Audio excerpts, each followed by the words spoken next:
कोलकाता की सड़कों पर जन सैलाब है। अभया को लेकर इंसाफ की मांग पुरजोर तरीके से उठाई जा रही है।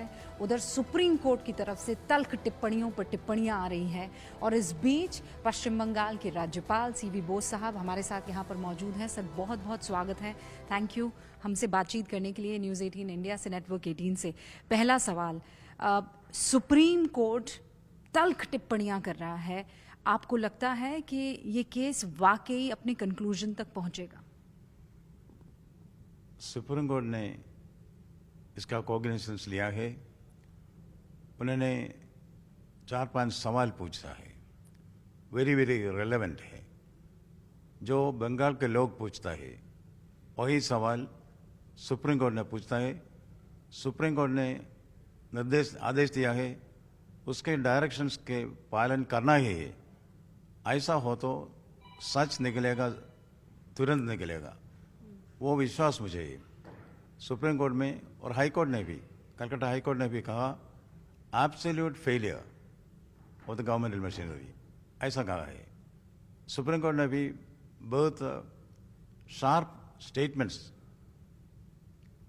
लिया है और डायरेक्शंस दिया है। उस डायरेक्शंस के अनुसार इन्वेस्टिगेशन होगा, सच निकलेगा, पूरा ट्रूथ बाहर आएगा। आपने तो विक्टिम के परिवार वालों से भी मुलाकात की है।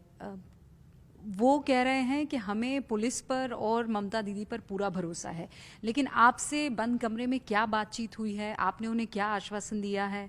सुना है आपने अपना फ़ोन नंबर उनके साथ एक्सचेंज किया है कि कभी कोई दिक्कत हो तो वो आपको सीधा फ़ोन कर सकते हैं। वो बहुत परेशानी में है, बहुत बुरा हालत है। Mentally they are very very depressed naturally. उन्होंने मुझसे जो कॉन्फिडेंशियल इंफॉर्मेशन दिया है उसके बारे में मैं अभी कोई कमेंट नहीं दूंगा।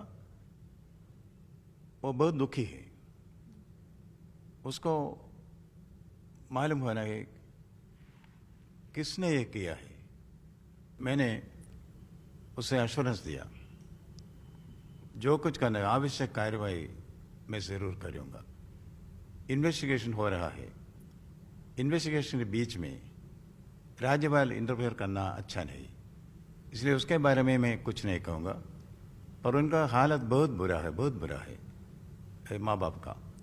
हम उनसे टच में हैं और राजभवन से 2 ऑफिसर को मैंने ड्यूटी दिया है, उनसे कम्युनिकेशन करना, उनको आश्वासन देना और जो कुछ करना है हम ज़रूर करेंगे। ममता दीदी, उनके समर्थक बार बार ये आरोप लगा रहे हैं कि आप जो हैं उनके खिलाफ काम कर रहे हैं, मुखालिफत कर रहे हैं। उन्होंने आप पर यह भी आरोप लगाया है मॉलेस्टेशन का। आप जानते हैं, मतलब ये पहली बार होगा जब इस तरीके के आरोप आप पर सीधे तौर पर एक पार्टी की तरफ से जो सरकार चला रही है पश्चिम बंगाल में लगाए गए हैं। वो एक डर्टी स्टेटमेंट है। ये मुख्यमंत्री और राज्यपाल के बीच कोई झगड़ा नहीं। एक अविरत बाई नेम ममता बनर्जी ऐसा आरोप लिया।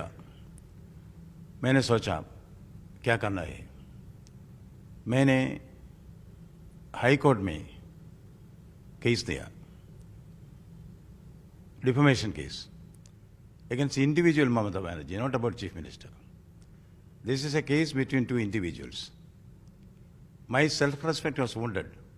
The dirty, nasty, uncivilized statements made by the woman called Mamata Banerjee, not the Chief Minister. I do not want to comment on that anymore. यह सब जुडिस है, इसलिए कोई कमेंट मैं नहीं दूंगा। Let truth win.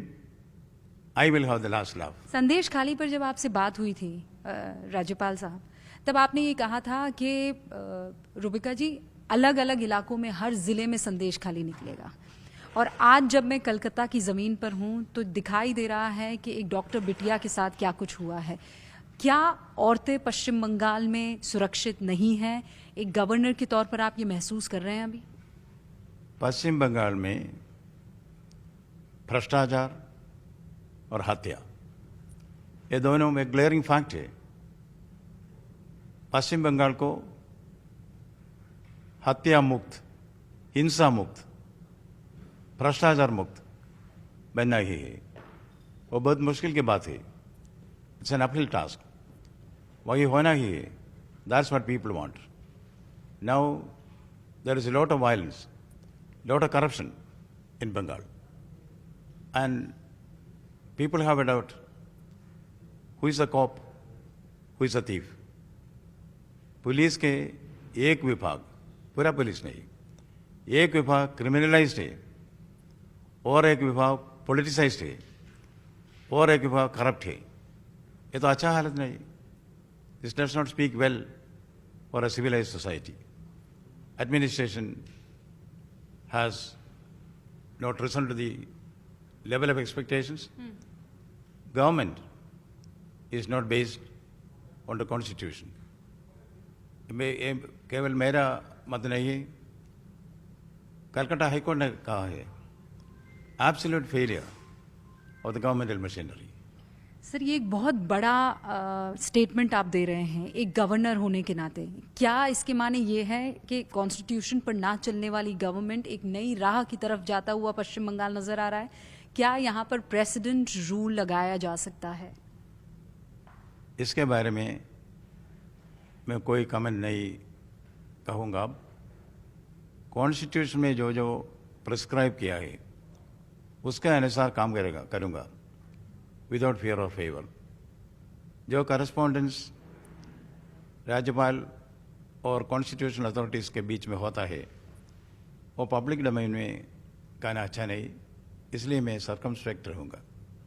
आपकी प्रेसिडेंट से भी इस वक्त मुलाकात हुई है, अब से कुछ दिन पहले, इसी मसले को लेकर बातचीत हुई?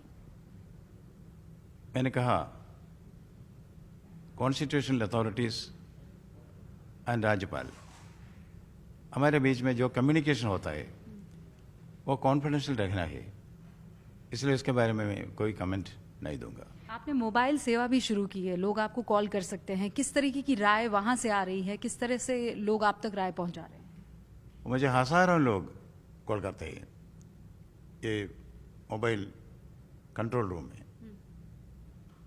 सारे दुखी हैं। बंगाल में क्या हो रहा है?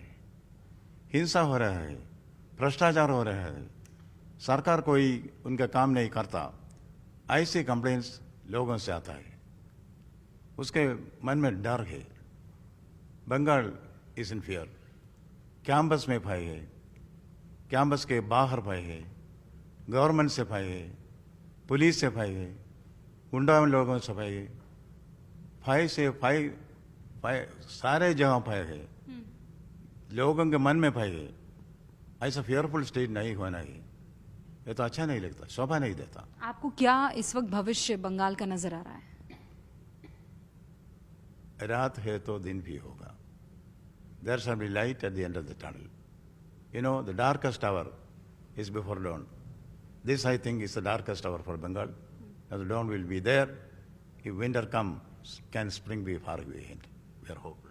बहुत बहुत शुक्रिया सर हमसे बातचीत करने के लिए। तो राज्यपाल तल्ख टिप्पणियां पश्चिम बंगाल की सरकार पर करते हुए और बहुत बेबाकी से अपने पक्ष को, अपनी बातों को रखते हुए नजर आ रहे थे। बहुत बहुत शुक्रिया न्यूज़ 18 इंडिया से बातचीत करने के लिए। कैमरा पर्सन रंजन के साथ रूबिका लियाकत।